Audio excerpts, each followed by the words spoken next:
One of my favorite dichotomous thoughts actually came from a client's track coach, and he said, second best is the same as last.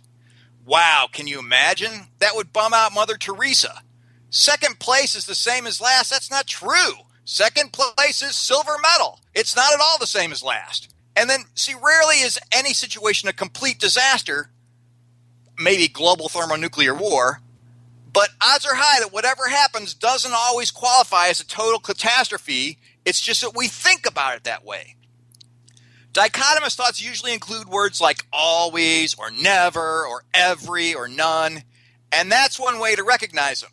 They often pop up right when something a little bit bad happens, and they tend to make it seem a whole lot worse. So I stub my toe and I think, ugh, why do these disasters always happen to me? And then I notice keywords like always and disaster. Sure, as if stubbing my toe is like global thermonuclear war. And the fact that I stubbed my toe once doesn't mean it's the only thing that's ever happened to me. So once we recognize them, what do we do when thoughts like this pop up? Our minds move fast, so it helps to stay vigilant. But as soon as we catch a thought like this, we're just going to pat it on the head. We're going to say, oh, there's my mind again, thinking that thought.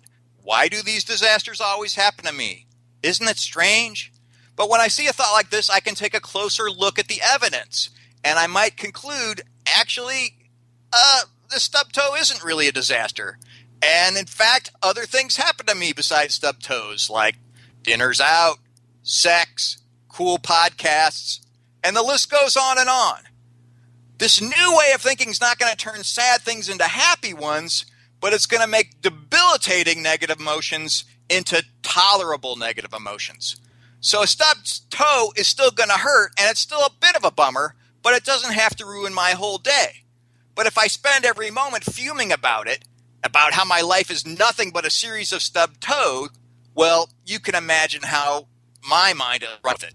Oh, this kind of thing always happens to me. I'm never going to get over this stubbed toe. I must never stub my toe again. I'm going to end up with gangrene and die, right? But as you can see, one irrational thought can lead to even more.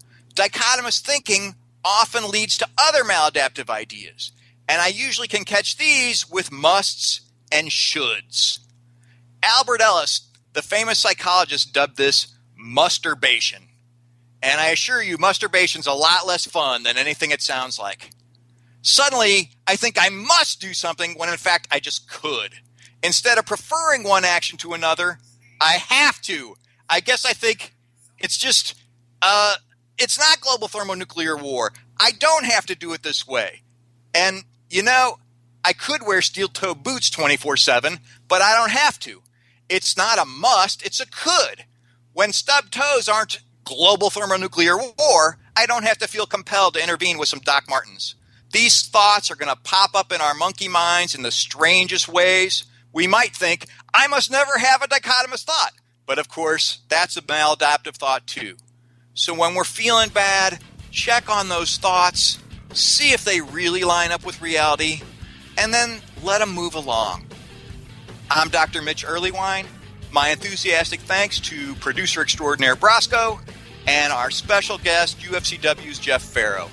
Thanks so much for joining us on Burning Issues.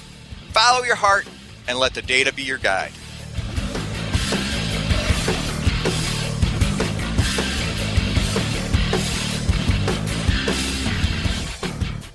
The opinions expressed on this CannabisRadio.com program are those of the guests and hosts and do not necessarily reflect those of the staff and management of CannabisRadio.com. Any rebroadcast or redistribution without proper consent of CannabisRadio.com is prohibited.